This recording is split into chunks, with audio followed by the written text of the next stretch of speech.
मैं हमेशा से एक ऐसी ज़िंदगी के ख्वाब देखती थी जहाँ सब कुछ परफेक्ट हो, और ख़ास तौर पर मेरा लाइफ पार्टनर ऐसा हो जिसे देख के दुनिया दंग रह जाए।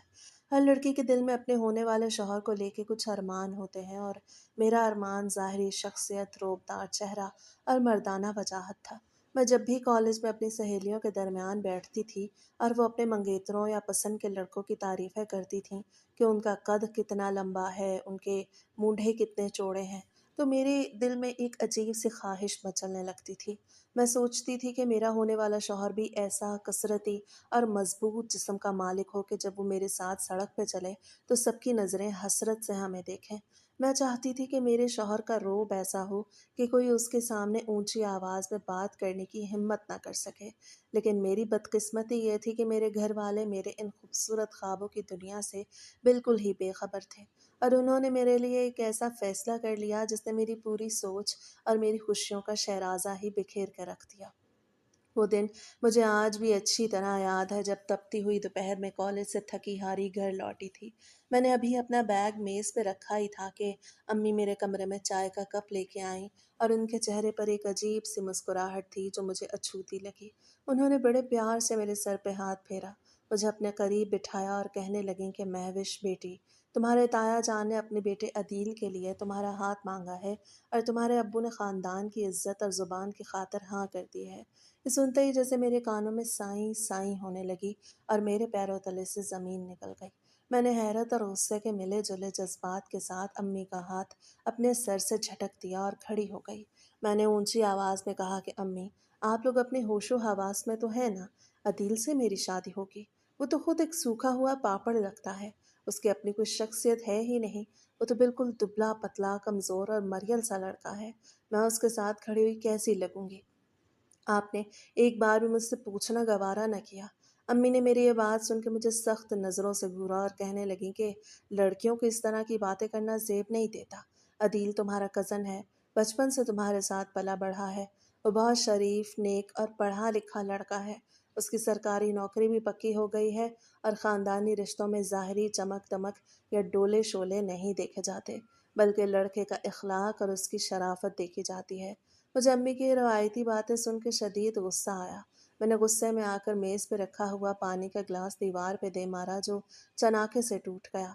मैंने रोते हुए साफ कह दिया कि मैं ये रिश्ता किसी सूरत कबूल नहीं करूँगी, चाहे मेरी जान ही क्यों न चली जाए। मैं इस सूखे हुए इंसान के साथ अपनी ज़िंदगी बर्बाद नहीं कर सकती। अदील मुझसे दीवानों की हद तक मोहब्बत करता था, और ये बात हमारे पूरे ख़ानदान को मालूम थी। वो बचपन ही से मेरे आगे पीछे घूमता रहता, और उसकी कायनात बस मुझ पे ही ख़त्म होती थी। वो जब भी हमारे घर आता तो उसकी नज़रें सिर्फ मुझे ही ढूंढती थीं, लेकिन मुझे उसकी शराफत और उसका वो कमज़ोर जिस्म देख के हमेशा चिढ़ होती थी। वो एक ऐसा लड़का था जो बहुत धीमी आवाज़ में बात करता था, जिसके मूँढे हमेशा झुके रहते, और उसकी पतली पतली कलाइयाँ देख के मुझे लगता था कि ये मर्द कहलाने का लायक ही नहीं है। वो मेरे लिए कभी कॉलेज के नोट्स ला रहा होता तो कभी मेरी पसंदीदा मिठाई खरीद के लाता था। एक दिन का वाक़या है जब मंगनी की बातें चल रही थीं। अदील हमारे घर आया, और उस वक़्त मैं सहन में बैठी किताब पढ़ रही थी। वो दबे पाँव मेरे पास आया, उसके हाथ लरज़ रहे थे। उसने अपनी जेब से एक बहुत ही खूबसूरत और महँगा ब्रेसलेट निकाला, और बड़े शर्मीले अंदाज़ में मेरी तरफ बढ़ाता हुआ कहने लगा कि महविश, मैंने बाज़ार में ये देखा तो मुझे लगा कि ये तुम्हारी नाज़ुक कलाई पे बहुत जचेगा। प्लीज़ इसे रख लो। मैंने उस ब्रेसलेट को देखा और फिर अदील के उस दुबले पतले चेहरे को देखा जिस पर दाढ़ी भी बमुश्किल पूरी आई थी। मुझे उसकी इस हरकत पे इतना गुस्सा आया कि मैंने वो ब्रेसलेट उसके हाथ से छीन कर ज़मीन पे फेंक दिया, और कहा कि अदील भाई, अपनी ये सस्ती मोहब्बत अपने पास ही रखें। मुझे इन चीज़ों की कोई ज़रूरत नहीं, और मेहरबानी करके मेरे आगे पीछे घूमना बंद करें। मुझे आप जैसे लड़कों से सख्त नफ़रत है जो मर्द कम और लकड़ी ज़्यादा लगते हैं। मेरी ये कड़वी बात सुन के अदील का चेहरा बिल्कुल सफ़ेद पड़ गया। उसकी आंखों में आंसू तैरने लगे, लेकिन उसने मुझे पलट के एक लफ्ज़ भी बुरा न कहा। उसने झुककर खामोशी से वो ब्रेसलेट उठाया और सर झुका के हमारे घर से चला गया। उसके जाने के बाद मुझे सुकून मिलने के बजाय और चिढ़ होने लगी कि एक ऐसा मर्द है जो अपनी बेइज्जती पे भी गुस्सा नहीं करता, जो मुझ पे चिल्ला नहीं सकता। उसके अंदर तो मर्दों वाली वो तपिश और रोब ही नहीं है जो एक औरत को अपनी तरफ खींचती है।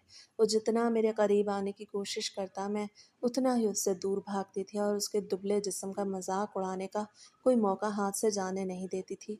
لیکن ہمارے معاشرے اور خاندانی نظام میں لڑکی کی پسند اور ناپسند کو پاؤں کی جوتی کے برابر بھی نہیں سمجھا جاتا، اور وہی ہوا جس کا مجھے ڈر تھا۔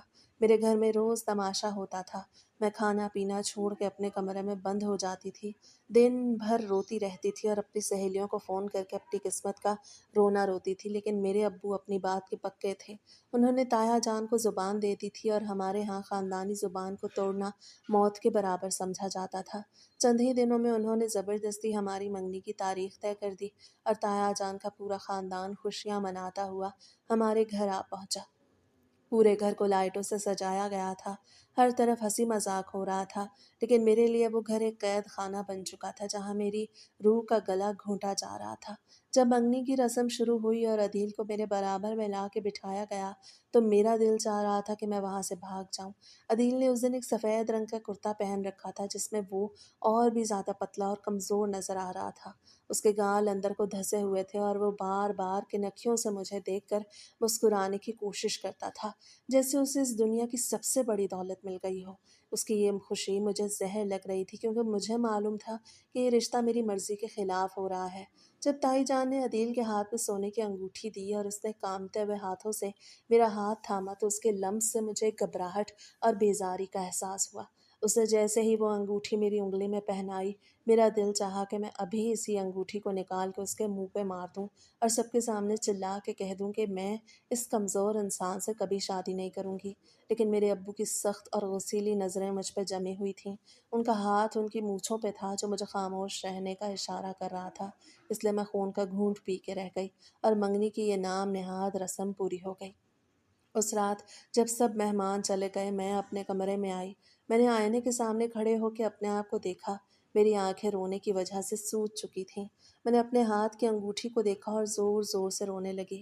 میں نے اللہ سے گلہ کیا کہ اللہ میری قسمت میں ایسا لڑکا کیوں لکھا جس کی اپنی کوئی دل فریب شخصیت ہی نہیں ہے۔ میں ایک ایسے مرد کے ساتھ زندگی کیسے گزاروں گی جس کی مردانگی کا تصور ہی مجھے کمزور کر دیتا ہے۔ منگنی کے بعد عدیل کا حوصلہ جیسے اور بڑھ گیا تھا۔ وہ اب اپنے آپ کو میرا ہونے والا شوہر سمجھ کے مجھ پہ اپنا حق جتانے کی کوشش کرتا تھا۔ حالانکہ اس کی یہ کوششیں بہت معصومانہ ہوتی تھیں، لیکن میرے لیے وہ کسی عذاب سے کم نہیں تھیں۔ وہ روز شام کو ہمارے گھر آ جاتا، کبھی میرے لیے پھول لے آتا تو کبھی چاکلیٹ، اور امی کے سامنے بیٹھ کر میری پڑھائی کے بارے میں پوچھتا۔ ایک دن میں اپنے کمرے میں بیٹھی کالج کا ہوم ورک کر رہی تھی کہ وہ بغیر دستک دیے اندر آ گیا۔ اس کے ہاتھ میں خوبصورت ڈائری تھی۔ وہ میرے پاس آ کے کرسی پہ بیٹھ گیا اور بڑے پیار سے کہنے لگا کہ مہوش، مجھے معلوم ہے تمہیں شعر و شاعری کا بہت شوق ہے، اس لیے میں نے تمہارے لیے یہ ڈائری خریدی ہے، اور اس کے پہلے صفحے پر میں نے اپنے دل کی بات بھی لکھی ہے۔ میں نے غصے سے اس کی طرف دیکھا اور اس کے ہاتھ سے وہ ڈائری جھٹک دی۔ ڈائری فرش پہ جا گری۔ میں نے کھردرے لہجے میں کہا، عدیل، تمہیں کتنی بار سمجھایا ہے کہ میرے کمرے میں اس طرح مت آیا کرو، اور مجھے تمہارے ان سستے تحفوں کی کوئی ضرورت نہیں۔ تم اپنے آپ کو آئینے میں دیکھتے ہو، ایک مرد بنو، یہ لڑکیوں والے کام چھوڑو کہ روز پھول اور ڈائریاں لے کے آ جاتے ہو۔ مجھے ایسے لڑکے بالکل پسند نہیں ہیں جو عورتوں کی طرح حساس ہوں۔ میری یہ بات سن کے عدیل کی آنکھوں میں ایک بار پھر وہی پرانی جھجک اور درد ابھر آیا۔ اس نے اپنا نچلا ہونٹ چبایا اور خاموشی سے جھک کر وہ ڈائری اٹھائی۔ اس کے چہرے پہ پھیلی وہ معصومیت اور دکھ دیکھ کر بھی میرا دل نہیں پگھلا، کیونکہ میرے ذہن پہ تو صرف اور صرف ایک روبدار اور کثرتی مرد کا سحر سوار تھا۔ وہ بغیر کچھ کہے الٹے قدموں کمرے سے باہر نکل گیا اور میں نے اطمینان کی سانس لی کہ چلو کچھ دیر کے لیے اس سے جان چھوٹی۔ اس واقعے کے بعد میرا دل پڑھائی سے بھی بالکل اچاٹ ہو گیا اور میں بیزاری کے عالم میں کالج جانے لگی، بس اس لیے تاکہ گھر کے اس گھٹن زدہ ماحول سے کچھ دیر کے لیے دور رہ سکوں۔ اس دن بھی موسم کافی ابر آلود تھا اور ٹھنڈی ہوا چل رہی تھی۔ میں کالج سے واپس آ رہی تھی اور میرا دماغ عدیل کے خیالات اور گھر والوں کے دباؤ کی وجہ سے بالکل سن ہو چکا تھا۔ میں بیزاری کے عالم میں سڑک کے کنارے پیدل چل رہی تھی اور میرے ہاتھوں میں کالج کی کچھ کتابیں اور نوٹس تھے جنہیں میں نے اپنے سینے سے لگا رکھا تھا۔ میری سوچیں اتنی گہری تھیں کہ مجھے سڑک پہ چلتی ہوئی گاڑیوں کا بالکل بھی احساس نہیں رہا۔ میں نے اپنے ارد گرد کے ماحول کو بالکل نظر انداز کر دیا اور اسی کھوئی ہوئی حالت میں سڑک پار کرنے کے لیے اپنا قدم آگے بڑھایا۔ مجھے بالکل بھی اندازہ نہیں تھا کہ دوسری طرف سے ایک انتہائی تیز رفتار کالی گاڑی طوفان کی طرح میری ہی طرف بڑھ رہی ہے۔ سڑک پہ موجود دوسرے لوگ جو یہ منظر دیکھ رہے تھے وہ خوف کے مارے چلا اٹھے۔ انہوں نے مجھے پیچھے ہٹنے کی آوازیں دیں، لیکن گاڑی کی تیز لائٹیں جب میری آنکھوں پہ पड़ी तो मेरे हाथ पैर बिल्कुल शल हो गए और मैं खौफ के मारे सड़क के बीचों बीच जम के रह गई। मेरी आंखें बिल्कुल बंद हो गईं और मुझे लगा कि अब मेरी ज़िंदगी का आखिरी सेकंड आ चुका है और ये गाड़ी मुझे कुचलती हुई निकल जाएगी। लेकिन अगले ही लम्हे एक ऐसा मुआवजा हुआ जिसने मेरी पूरी ज़िंदगी का रुख ही बदल के रख दिया। मुझे महसूस हुआ जैसे किसी तूफान ने मुझे अपनी लपेट में ले लिया हो। एक इंतहाई ताकतवर, सख्त और लोहे जैसे मजबूत हाथ ने मेरी कलाई को पकड़ा और इतनी बेपनाह ताकत से मुझे पीछे की तरफ खींचा कि मैं हवा में लहराती हुई सड़क के किनारे की तरफ गिरने लगी। उस शख्स ने मुझे ज़मीन पर गिरने से पहले ही अपने चौड़े और मजबूत बाजुओं के घेरे में ले लिया। वो बाजू इतने चौड़े, सख्त और कसरती थे कि मुझे लगा मैं किसी पत्थर की मजबूत दीवार की पनाह में आ गई हूँ। मेरे हाथों से मेरी तमाम किताबें और नोट्स छूट के सड़क पे हर तरफ बिखर गए। लेकिन उस वक्त मुझे अपनी किताबों का कोई होश नहीं था, क्योंकि मेरी नाक से एक बहुत ही तेज़ मर्दाना परफ्यूम की खुशबू टकराई जिसने मेरे हवास को बिल्कुल सुन कर दिया था। मैंने खौफ और घबराहट के मारे कांपते हुए जैसे ही अपनी आंखें खोलीं तो मेरी सांसें वहीं की वहीं रुक गईं और मैं अपने सारे दुख और खौफ भूलकर सहरज़दा हो गई, क्योंकि मुझे बचाने वाला एक ऐसा नौजवान था जिसकी मर्दाना वजाहत ने पहली ही नज़र में मेरे दिल पे गहरा जादू कर दिया था। उसे स्याह रंग की हाफ स्लीव्स टी शर्ट पहन रखी थी जिसमें से उसके बड़े बड़े डोले शोले इस तरह उभरे हुए नज़र आ रहे थे कि कोई भी लड़की उन्हें देख के अपने होश खो बैठती। उसकी चौड़ी छाती, चौड़े मजबूत कंधे और उसके बाजों की उभरी हुई रगें उसकी ताकत और कसरत का मुंह बोलता सबूत थीं। उसका पूरा जिस्म एक प्रोफेशनल बॉडी बिल्डर की तरह तराशा हुआ दिखाई दे रहा था, जो जिम में बहाए गए पसीने की कहानी खुद बयान कर रहा था। उसके चेहरे पे एक मर्दाना रोब, तेज़ नक्शो निगार और घनी दाढ़ी थी जो उसकी शख्सियत को और भी ज़्यादा पुरकशिश बना रही थी। मुझे अपने चौड़े और कसरती सीने से बिल्कुल लगा कर खड़ा था और मैं उसके दिल की तेज़ धड़कनों को अपने जिस्म के अंदर साफ महसूस कर सकती थी। उसके बाजुओं के वो चौड़े डोले उस वक़्त मेरी कमर और कंधों के गिर्द लिपटे हुए थे और उनकी गिरफ्त इतनी सख्त थी कि मुझे अपनी ज़िंदगी में पहली बार एक मर्द के बाजुओं में तहफ़्फ़ुज़ का हकीकी एहसास हो रहा था। वो बड़ी फ़िक्रमंदी के साथ मुझे देख रहा था। उसकी गर्म सांसें मेरे चेहरे से टकरा रही थीं और उसने बहुत ही भारी, रोबदार और मर्दाना आवाज़ में मुझसे पूछा, क्या आप ठीक हैं? आपका ध्यान कहाँ था? अगर मैं बरवक्त ना पहुँचता तो आज बहुत बड़ा हादसा हो जाता। उसकी वो कड़क तार और जादुई आवाज़ सुन के मेरे पूरे जिस्म में एक सनसनी सी दौड़ गई और मैं उसके सहर में इस तरह खो गई कि मेरी ज़ुबान से एक लफ्ज़ भी नहीं निकल पा रहा था। मैंने बस आहिस्ता से नफ़ी में सर हिला दिया कि मैं ठीक हूँ।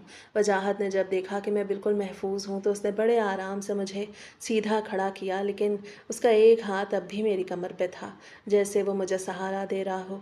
और उसका ये लम्स मेरे लिए अदील के लम्स से 1000 गुना ज़्यादा पुरकशिश था।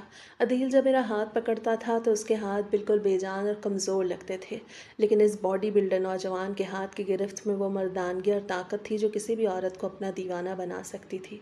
सड़क पे मौजूद लोग जमा हो चुके थे और वो सब उस नौजवान की तारीफ़ कर रहे थे कि उसने अपनी जान पे खेल के इस लड़की को बचा लिया।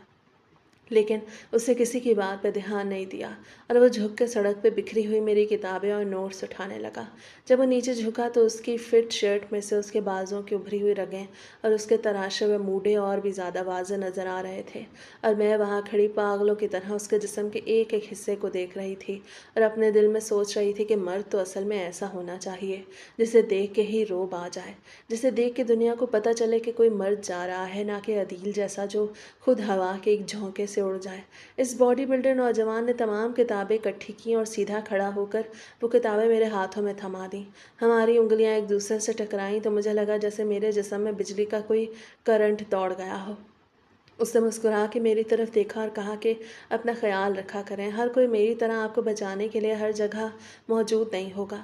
उसे अपना तारुफ करवाया कि मेरा नाम वजाहत है और मैं यहाँ पास ही एक जिम में बॉडी बिल्डिंग करता हूँ। वजाहत का नाम सुनते ही मेरे दिल में उसका नाम हमेशा के लिए नक्श हो गया। उसे अपनी हैवी बाइक की तरफ कदम बढ़ाए। उसके चलने का वो बावकार और मगरूर अंदाज देखकर मेरा दिल पूरी तरह उसका हो चुका था। अपनी बाइक पे बैठा और एक ज़ोरदार गरज के साथ बाइक स्टार्ट करके वहाँ से नज़रों से ओझल हो गया, लेकिन वो मेरे दिलो दिमाग में हमेशा के लिए अपने उन चौड़े डोलों और मजबूत बाजुओं को ऐसा नक्श छोड़ गया जिसे मैं ज़िंदगी भर नहीं मिटाना चाहती थी। और अब मुझे यकीन हो गया था कि मेरे ख्वाबों का शहज़ादा सिर्फ़ और सिर्फ वजाहत ही है। اور عدیل نام کے اس دبلے پتلے انسان کی میری زندگی میں اب کوئی جگہ نہیں بچی۔ میں گھر پہنچی تو میرا پورا جسم ابھی تک وجاہت کے اس لمس اور اس کی خوشبو سے مہک رہا تھا۔ میں نے اپنے کمرے کا دروازہ بند کیا اور خود آئینے کے سامنے کھڑی ہو گئی۔ میں نے اپنے بازو کو دیکھا جہاں وجاہت کی انگلیاں چھوئی تھیں، وہاں مجھے اب بھی ایک تپش محسوس ہو رہی تھی۔ میں نے سوچا ایک حقیقی مرد ایسا ہی ہوتا ہے جو عورت کو تحفظ کا احساس دلائے۔ عدیل کے ساتھ تو مجھے لگتا تھا کہ اگر کوئی مصیبت آئی تو مجھے اس کی حفاظت کرنی پڑے گی، لیکن وجاہت کے اس چوڑے سینے نے مجھے یہ یقین دلایا کہ اس کی پناہ میں دنیا کی ہر مصیبت سے محفوظ رہ سکتی ہوں۔ اسی شام عدیل ہمارے گھر آیا۔ وہ ہمیشہ کی طرح میرے لیے کچھ پھل اور مٹھائی لے کے آیا۔ جب امی نے مجھے چائے لے کے بیٹھک میں جانے کو کہا تو میرا دل چاہا کہ میں اس چائے میں زہر ملا دوں۔ میں بیزاری سے چائے کی ٹرے لے کے وہاں گئی۔ عدیل صوفے پہ بیٹھا تھا۔ اس نے اس دن بھی ایک بہت ہی ڈھیلی ڈھالی قمیض پہن رکھی تھی جس میں اس کے مونڈھے اور بھی زیادہ جھکے ہوئے لگ رہے تھے۔ وہ مجھے دیکھ کے ہمیشہ کی طرح شرمیلی مسکراہٹ کے ساتھ سیدھا ہو کے بیٹھ گیا اور کہنے لگا، مہوش کیسی ہو؟ تمہاری پڑھائی کیسی چل رہی ہے؟ میں نے چائے کی ٹرے میز پہ ایک جھٹکے سے رکھی جس سے پیالیاں کڑک اٹھیں اور میں نے سرد لہجے میں کہا کہ میں بالکل ٹھیک ہوں اور میری پڑھائی کی فکر آپ کو کرنے کی ضرورت نہیں ہے۔ عدیل نے میری اس بدتمیزی کو محسوس تو کیا، لیکن اس نے ہمیشہ کی طرح صبر کا مظاہرہ کیا اور اپنی جیب سے ایک چھوٹی سی ڈائری نکال کے میز پہ رکھ دی اور کہا کہ مہوش میں نے سنا تھا کہ تمہارے کالج میں کوئی بڑا امتحان ہونے والا ہے، کہ اس کے لیے کچھ خاص نوٹس ہیں جو میں نے اپنے دوست سے منگوائے ہیں، تمہاری مدد ہو جائے گی۔ میں نے اس ڈائری کو دیکھا اور پھر میرے ذہن میں وجاہت کا وہ کثرتی جسم اور چوڑے ڈولے گھوم گئے۔ مجھے عدیل پہ اتنا شدید غصہ آیا کہ میں نے وہ ڈائری اٹھا کے صوفے کے پیچھے پھینک دی اور کہا کہ عدیل بھائی، مجھے آپ کے کسی نوٹ یا ڈائری کی ضرورت نہیں۔ مہربانی کر کے یہ بچوں والی حرکتیں بند کریں اور اپنے آپ کو دیکھیں۔ آئینے میں آپ ایک مرد ہیں یا کوئی کاغذ کا ٹکڑا جو ہوا سے اڑ جائے؟ مجھے ایسے کمزور لوگ بالکل پسند نہیں۔ عدیل کا چہرہ میری یہ کڑوی باتیں سن کے بالکل سفید پڑ گیا۔ اس کے آنکھوں میں شدید دکھ اور آنسو صاف نظر آ رہے تھے، لیکن اس نے ایک لفظ بھی میرے خلاف نہیں بولا۔ اسے خاموشی سے چائے کا کپ اٹھایا اور سر جھکا کے پینے لگا۔ اس کی یہ بے بسی مجھے اور بھی زیادہ زہر لگ رہی تھی، کیونکہ میں اس کے اندر وہ مردانہ غصہ اور روب دیکھنا چاہتی تھی جو میں نے وجاہت میں دیکھا تھا۔ عدیل چائے پی کے خاموشی سے اٹھا اور امی سے اجازت لے کر ہمارے گھر سے چلا گیا۔ اس کے جانے کے بعد امی میرے کمرے میں آئیں اور انہوں نے مجھے بہت ڈانٹا کہ تم عدیل کے ساتھ ایسا سلوک کیوں کرتی ہو؟ وہ تمہارا منگیتر ہے، تم سے بہت محبت کرتا ہے۔ لیکن میں نے امی کی ایک نہ سنی اور کانوں میں انگلیاں ٹھوس لیں، کیونکہ میرے دل و دماغ پہ تو اب صرف اور صرف وجاہت کا جادو چل چکا تھا اور میں کسی بھی قیمت پر اس باڈی بلڈر نوجوان کو پانا چاہتی تھی، چاہے اس کے لیے مجھے پورے خاندان سے ہی کیوں نہ لڑنا پڑے۔ شاید امی نے عدیل کے ساتھ میری اس مسلسل بے رخی اور بدتمیزی کے بارے میں ابو کو سب کچھ بتا دیا تھا، کیونکہ اگلے ہی دن سے گھر کا ماحول بالکل بدل چکا تھا۔ ابو نے اچانک تایا جان کو گھر بلا کے شادی کی تاریخیں پکی کرنے کی باتیں شروع کر دیں۔ وہ جلد سے جلد مجھے اس گھر سے رخصت کرنے کی تیاری کر رہے تھے، جیسے انہیں مجھ پر سے اپنا بھروسہ اٹھنے کا ڈر ہو۔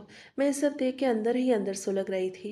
میں نے کئی بار امی کے سامنے ہاتھ جوڑے، ان کے پاؤں پکڑے، روتے ہوئے التجا کی کہ امی خدا کے لیے ابو کو سمجھائیں، مجھے یہ شادی نہیں کرنی، میں عدیل کے ساتھ کبھی خوش نہیں رہ سکتی، وہ میرے جوڑ کا مرد ہی نہیں ہے۔ لیکن امی نے میری ایک نہ سنی اور الٹا مجھے ہی جھڑک دیا کہ خاندان کی عزت کا سوال ہے، ابو کی زبان پتھر کی لکیر ہے اور عدیل جیسا شریف لڑکا تمہیں ڈھونڈنے سے بھی نہیں ملے گا۔ جب امی سے بات نہ بنی تو میں نے اپنی چھوٹی بہن کے سامنے رو رو کے اپنا دل کھولا۔ اسے کہا کہ تو ہی ابو کے پاس جا اور انہیں کہہ کہ آپ کی بیٹی عدیل سے شادی کرنے کے بجائے زہر کھا کے مر جائے گی۔ لیکن وہ بھی خوف کے مارے خاموش رہی اور کہنے لگی کہ باجی، میں ابو کے سامنے اونچی سانس بھی نہیں لے سکتی، میں تمہاری کوئی مدد نہیں کر سکتی۔ دھیرے دھیرے شادی کے دن قریب آنے لگے اور گھر میں رشتہ داروں کا آنا جانا اور شادی کے گیتوں کا شور شروع ہو گیا، جو میرے لیے کسی ماتم سے کم نہیں تھا۔ شادی کی تیاریوں کے سلسلے میں ایک دن امی مجھے زبردستی بازار لے گئیں تاکہ میرے لیے عروسی جوڑا اور دوسرے کپڑے خرید سکیں۔ میرا دل اس بازار کی چمک دمک میں بالکل نہیں لگ رہا تھا اور میں ایک زندہ لاش کی طرح امی کے پیچھے پیچھے چل رہی تھی۔ ہم ایک بہت بڑے کپڑوں کے شو روم میں داخل ہوئے، جہاں امی دکاندار کے سامنے ریشمی اور زری کڑھائی والے مہنگے کپڑوں کو دیکھنے اور ان کے ڈیزائنوں میں الجھ گئیں۔ میں بیزاری کے عالم میں شو روم کے کونے میں کھڑی سڑک کی طرف دیکھ رہی تھی کہ اچانک میرے دل کی دھڑکن ایک دم رک سی گئی۔ شو روم کے دروازے سے وہی کثرتی جسم والا وجاہت اندر داخل ہو رہا تھا۔ اس نے اس دن بھی ایک تنگ فٹنگ والی جینز اور گہرے نیلے رنگ کی ہاف سلیوز टी शर्ट पहन रखी थी जिसमें से उसके चौड़े मजबूत कंधे और बाजुओं के वो शानदार डोले साफ चमक रहे थे, जिन्हें देखकर बाजार में मौजूद दूसरी खवातीन भी उसे मुड़ मुड़ के देख रही थीं। वो जैसे ही अंदर आया उसकी नज़रें सीधी मुझ पे पड़ीं और उसके चेहरे पर एक दिल फरेब और मर्दाना मुस्कुराहट उभर आई। अम्मी उस वक्त दुकानदार से कपड़ों के भाव ताव करने में पूरी तरह मसरूफ़ थीं। उनका ध्यान मेरी तरफ बिल्कुल नहीं था। वजाहत ने इस मौके का फ़ायदा उठाया और वो धीरे धीरे चलता हुआ सीधा मेरे करीब आ गया। उसके चलने के अंदाज में वही पुराना रोब और खुद एतमादी थी जो मेरे दिल को पागल कर देती थी। वो मेरे इतने करीब आके खड़ा हो गया कि मुझे उसकी कसरती जिस्म की तपिश महसूस होने लगी। उसने अपनी उसी भारी और सहर अंगेज़ आवाज़ में खुद ही मुझसे मेरी खैर खैरियत पूछते हुए कहा कि अरे आप यहाँ कैसी हैं? उस दिन के बाद आपसे मुलाकात ही नहीं हुई। उम्मीद है अब आप बिल्कुल ठीक होंगी। उसको अपने इतने करीब देख के और उसकी वो मर्दाना आवाज़ सुन के मेरी टांगें कांपने लगीं। मैंने इधर उधर देखते हुए डरते डरते कहा कि जी मैं बिल्कुल ठीक हूँ। उस दिन मेरी जान बचाने के लिए आपका फिर से शुक्रिया। वजाहत ने मुस्कुरा के अपने चौड़े डोले पे हाथ फेरा और कहा शुक्रिया की कोई ज़रूरत नहीं, लेकिन आज आप कुछ उदास लग रही हैं, खैर तो है ना? मैंने गहरी सांस ली और ना जाने मेरे अंदर वो हिम्मत कहाँ से आ गई। मैंने अपनी तड़पती हुई आंखें उसकी रोबदार आंखों में डाली और बहुत ही धीमी आवाज़ में कहा कि मेरी उदासी की वजह यह है कि चंद ही दिनों में मेरी ज़बरदस्ती शादी की जा रही है और मैं इस शादी से बिल्कुल खुश नहीं हूँ। ये सुनते ही वजाहत की आंखों में कुछ अजीब सा रंग नजर आया, जैसे वो भी इस खबर से चौंक गया हो। उसके चेहरे की मुस्कुराहट एक पल के लिए गायब हो गई। उसे बड़ी संजीदगी से मेरी तरफ देखा और कहा, क्या आप किसी और को पसंद करती हैं? अब पानी सर से गुजर चुका था और अदील का वो कमज़ोर चेहरा मेरे जहन में घूमते ही मेरे अंदर का सारा डर ख़त्म हो गया। मैंने अपने हाथ की उंगलियां मरोड़ते हुए और शर्म से अपनी नज़रें झुकाते हुए ना जाने कैसे कह दिया, हाँ मैं एक ऐसे मर्द को पसंद करती हूँ जो बहुत ताकतवर है, जिसके बाजू बहुत मजबूत हैं और जिसने उस दिन मेरी जान बचाई थी। यानी मैं आपको पसंद करती हूँ। वो ये सुनते ही उसके चेहरे पे एक गहरी और फातिहाना मुस्कुराहट आ गई। उसकी आंखों में एक अजीब सी चमक उभरी और वो मेरे और करीब होते हुए कहने लगा, सच, मैं वैसे पहली ही नज़र में तुम भी मेरे दिल में उतर गई थी और मैं भी तुम्हें पसंद करने लगा हूँ, लेकिन मुझे लगा शायद तुम किसी और की अमानत हो। ये सुन के मेरे दिल के वीरान बाग में जैसे हज़ारों फूल खिल गए और मुझे लगा कि अब अदील नाम का अजाब मेरी ज़िंदगी से हमेशा के लिए ख़त्म हो जाएगा। अम्मी ने उसी लम्हे दुकान के दूसरे कोने से मुझे आवाज़ दी तो मैं घबरा गई। वजाहत ने जल्दी से अपनी जेब से अपना महंगा मोबाइल निकाला और कहने लगा, जल्दी करो, इससे पहले कि तुम्हारी अम्मी यहाँ आए, अपना नंबर मुझे दो, मेरा नंबर नोट करो ताकि हम राब्ता रख सकें। हमारे दरमियान जल्दी से नंबरों का तबादला हो गया। मैंने उसका नंबर अपने फ़ोन में एक फ़र्जी नाम से महफूज कर लिया और वजाहत ने मुस्कुरा के मुझे अलविदा कहा और दुकान से बाहर निकल गया। जब मैं अम्मी के पास पहुंची तो मेरा चेहरा खुशी से तमतमा रहा था और अम्मी समझ रही थी कि शायद मैं अपनी शादी के जोड़े देखकर खुश हो रही हूँ, लेकिन उन्हें क्या मालूम था कि मैं अदील के दुबले पतले जिस्म के कैद खाने से निकलकर अब वजाहत के उन चौड़े डोलों और मजबूत बाजों की दुनिया में कदम रख चुकी हूँ, जहाँ से वापस आना अब मेरे लिए मुमकिन नहीं था। अदील नाम का अजाब मेरी ज़िंदगी पे मुसलसल मुंडला रहा था और घर में शादी की तैयारियां अरूज पे पहुंच चुकी थीं। हर तरफ मेहंदी की खुशबू और ढोलक की थाप गूंज रही थी, लेकिन मेरे दिल में सिर्फ वजाहत के उन चौड़े डोलों और मजबूत बाजों की दुनिया आबाद थी। हमारे दरमियान फ़ोन पर चोरी छुपे बातें शुरू हो चुकी थीं और वजाहत मुझे बार बार यकीन दिलाता था कि मुझे अदील जैसे दुबले पतले इंसान की झोली में कभी नहीं जाने देगा। जब शादी में सिर्फ 2 दिन बाकी रह गए और मुझे लगा कि अब पानी सर से गुजर चुका है और अगर मैंने अब कोई कदम ना उठाया तो मेरी पूरी ज़िंदगी सूखे हुए इंसान के साथ बर्बाद हो जाएगी, तो मैंने वजाहत के साथ फ़रार होने का हतमी फ़ैसला कर लिया, क्योंकि अदील के कैद खाने से निकलने का मेरे पास यही एक आखिरी रास्ता बचा था। उस अंधेरी रात जब पूरा घर थकन की वजह से गहरी नींद सो रहा था, मैं अपना एक छोटा सा बैग लेके दबे पाँव पिछले दरवाजे से बाहर निकल आई, जहाँ वजाहत अपनी हैवी बाइक लिए मेरा इंतज़ार कर रहा था। मैं उसकी बाइक पे बैठी और हमने रात के अंधेरे में भागकर कोर्ट मैरिज कर ली और मैं वजाहत को हमेशा के लिए पाकर दुनिया की सबसे खुश नसीब लड़की बन गई। मेरे उस अचानक फ़रार होने की वजह से मेरे घर वालों पर जैसे क़यामत टूट पड़ी और अब्बू की ख़ानदानी इज़्ज़त बिल्कुल खाक में मिलने वाली थी।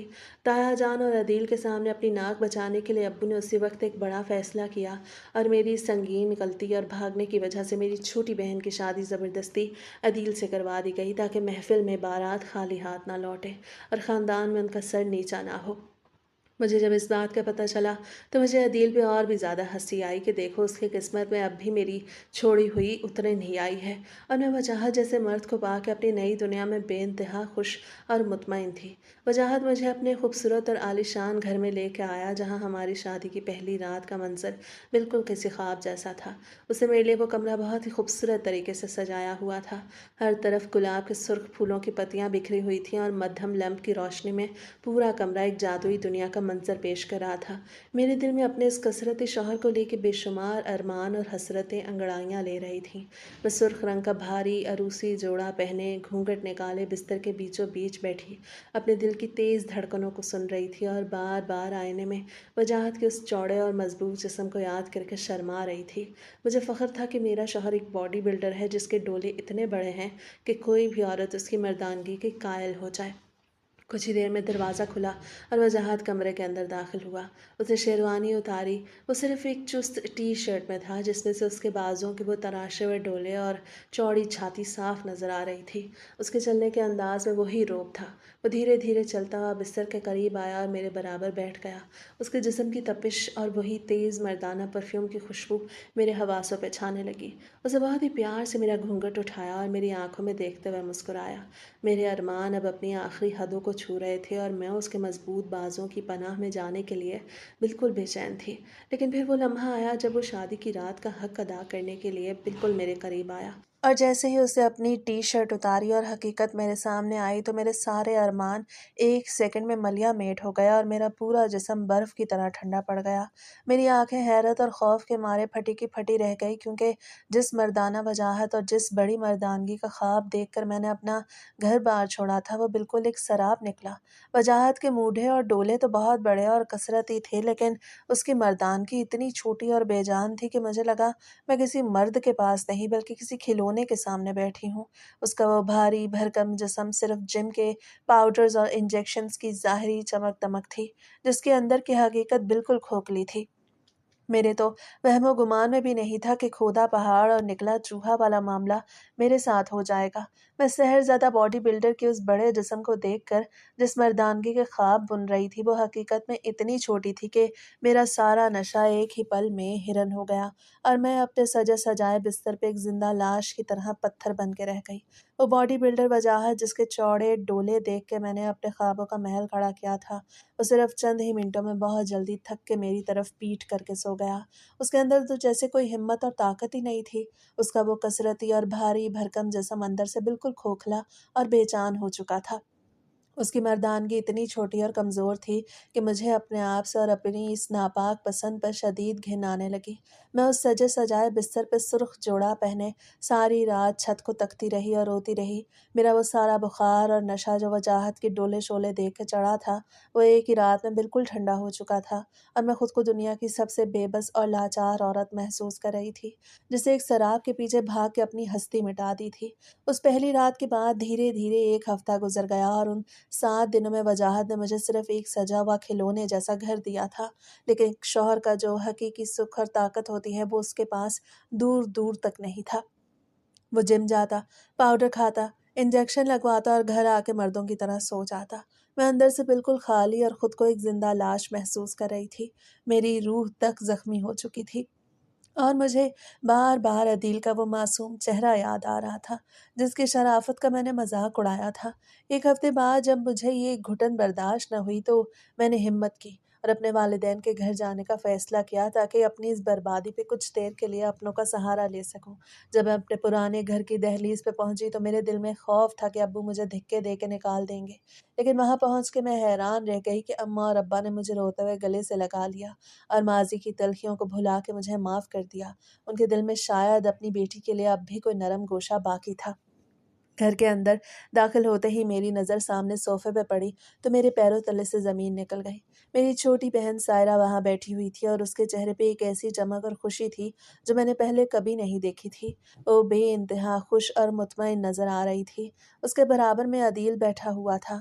وہی عدیل جسے میں سوکھے پاپڑ اور کمزور لکڑی کہتی تھی، وہ سائرہ کا اس طرح خیال رکھ رہا تھا جیسے وہ دنیا کی سب سے قیمتی چیز ہو۔ وہ اسے اپنے ہاتھوں سے پھل کھلا رہا تھا، اس کی فرمائشیں پوری کر رہا تھا۔ عدیل کی آنکھوں میں سائرہ کے لیے وہ سچی تڑپ اور محبت صاف نظر آ رہی تھی جو وجاہت کی آنکھوں میں میرے لیے کبھی نہیں تھی۔ عدیل نے مجھے دیکھا تو اس کے چہرے پہ نہ کوئی غصہ تھا اور نہ ہی کوئی طنز، بلکہ اسے ہمیشہ کی طرح مسکرا کے مجھے سلام کیا اور کچھ دیر بعد وہ ابو کے ساتھ باہر کسی کام سے چلا گیا۔ جب مرد حضرات گھر سے باہر چلے گئے تو میں سائرہ کے پاس جا کے بیٹھ گئی اور اس کے چمکتے ہوئے چہرے کو دیکھ کر مجھ سے رہا نہ گیا۔ میں نے اس کا ہاتھ تھام کے دھیمی آواز میں پوچھا کہ سائرہ، سچ بتاؤ، کیا تم عدیل کے ساتھ خوش ہو؟ وہ تو بہت دبلا پتلا اور کمزور سا ہے، کیا وہ تمہیں ایک مرد کا سکھ دے پاتا ہے؟ سائرہ نے میری یہ بات سن کے پہلے تو شرم سے اپنی آنکھیں جھکا لیں، پھر اس کے چہرے پہ ایک فخر اور گہری مسکراہٹ ابھر آئی۔ وہ باتوں باتوں میں میرے قریب ہوئی اور کہنے لگی کہ باجی، آپ عدیل کے اس دبلے پتلے جسم میں مت جائیں، وہ بس دیکھنے میں ہی دبلے پتلے اور کمزور لگتے ہیں، ورنہ حقیقت میں ان کے اندر بڑی طاقت اور بے پناہ ہمت ہے۔ وہ بہت دم خم والے مرد ہیں جو ایک عورت کو اندر تک مطمئن اور خوش رکھنا جانتے ہیں۔ اس کی یہ بات سن میرے کانوں میں جیسے دھماکے ہونے لگے اور میرا دل خون کے آنسو رونے لگا کہ میں نے ظاہری بناوٹ اور پاؤڈر کے بنے ہوئے ڈولے شولوں کے چکر میں عدیل جیسے سچے اور طاقتور مرد کو اپنے ہاتھوں سے گوا دیا تھا، اور میری چھوٹی بہن اسی دبلے پتلے مرد کی آغوش میں دنیا کی سب سے خوش نصیب اور مطمئن عورت بن چکی تھی، جبکہ میں ایک بھاری بھرکم لاش کے ساتھ اپنی زندگی کا ماتم کر رہی تھی۔ بہن کی زبان سے عدیل کی تعریفیں اور اس کی ازدواجی زندگی کی خوشیاں سن کے میرا دل اندر سے بالکل ٹوٹ چکا تھا، لیکن جب میں اپنے میکے سے واپس اپنے گھر لوٹی تو میرے اندر ایک عجیب سی ضد اور حوصلہ پیدا ہو چکا تھا۔ میں نے آئینے کے سامنے کھڑے ہو کے اپنے آنسو پونچھے اور اپنے آپ سے کہا کہ مہوش، تم نے زندگی کا اتنا بڑا فیصلہ خود کیا تھا، اب تم اس طرح ہار نہیں مان سکتی۔ اگر تمہارے شوہر کے جسم میں وہ حقیقی مردانگی اور طاقت نہیں ہے تو تم اس کا علاج کراؤ گی اور اسے ایک مکمل مرد بناؤ گی۔ میں نے وجاہت کو چھوڑنے کے بجائے اس کی اس پوشیدہ کمزوری کو دور کرنے کی ٹھان لی اور روز رات کو انٹرنیٹ اور اخبارات میں اس مسئلے کا حل ڈھونڈنے لگی۔ انہی دنوں ایک صبح جب میں لاؤنج میں بیٹھی ہوئی تھی تو میری نظر سوشل میڈیا پہ چلنے والے ایک اشتہار پہ پڑی، جس نے ایک بڑے نامور حکیم کا دعویٰ لکھا تھا کہ باڈی بلڈنگ کے انجیکشنز اور پاؤڈر سے پیدا ہونے والی مردانہ کمزوری اور چھوٹی مردانگی کا 100% کامیاب اور گارنٹیڈ علاج جڑی بوٹیوں سے کیا جاتا ہے اور چند ہی دنوں میں مرد کو لوہے جیسا مضبوط بنا دیا جاتا ہے۔ اشتہار دیکھتے ہی میری آنکھوں میں امید کی ایک نئی چمک ابھری۔ میں نے سوچا یہی میری آخری امید ہے۔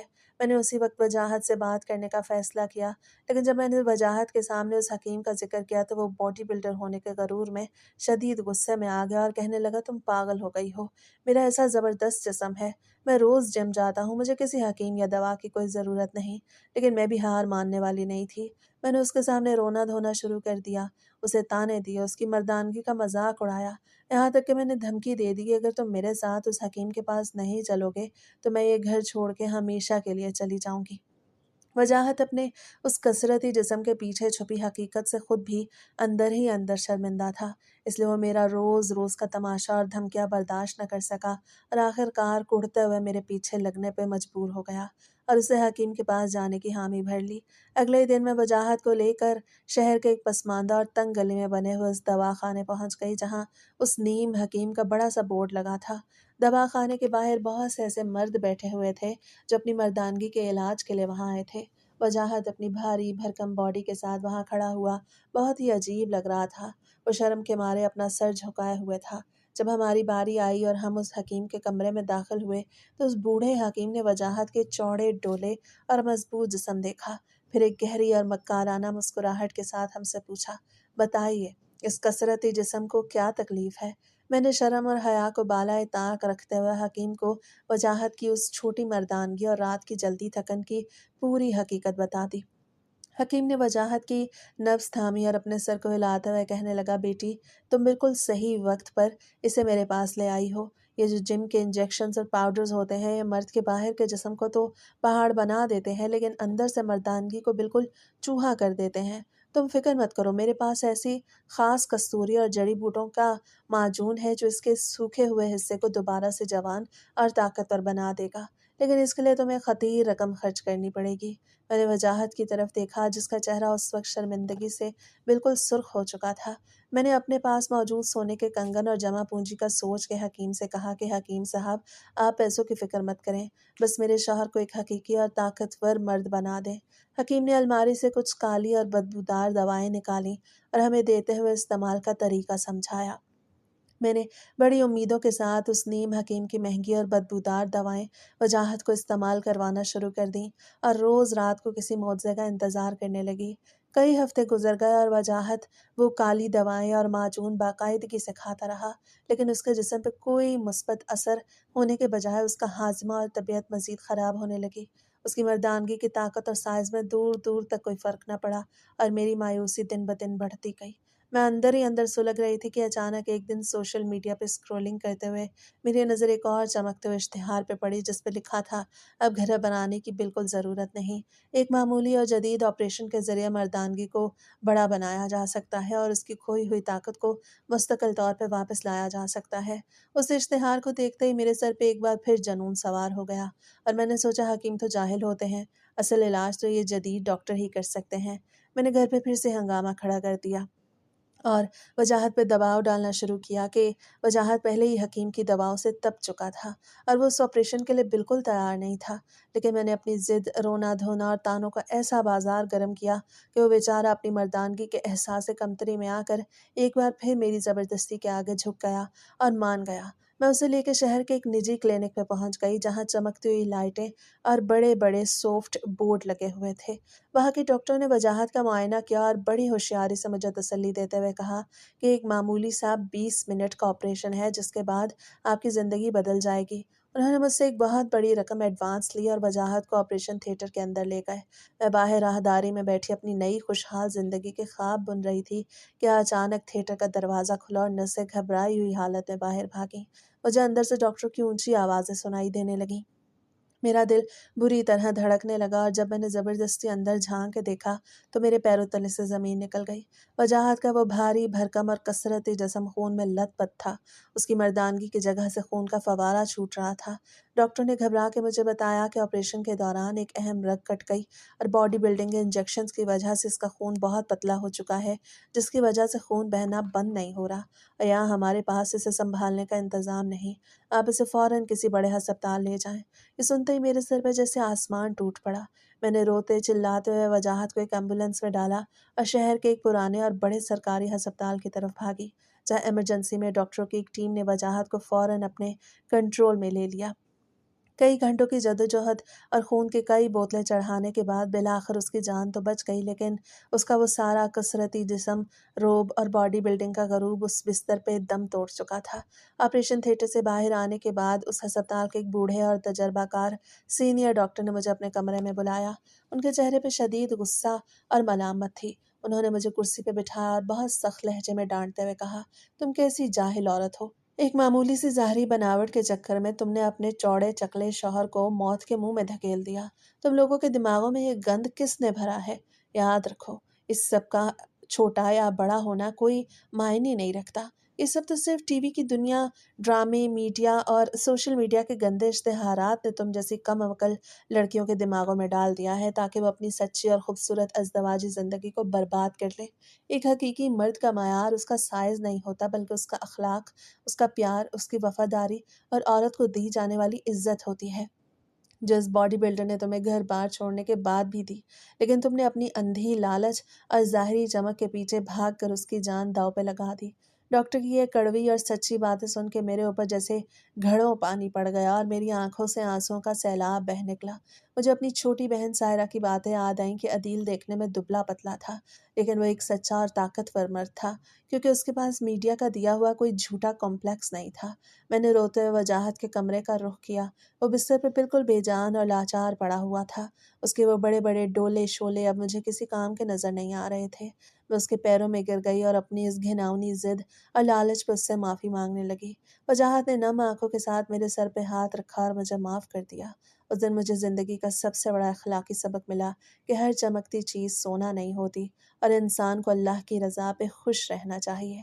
ज़ाहिरी जिस्म तो मिट्टी का ढेर है, असल मर्दानगी तो इंसान की रूह और उसकी सच्ची मोहब्बत में होती है, जो मैंने अपने हाथों से बर्बाद कर दी थी।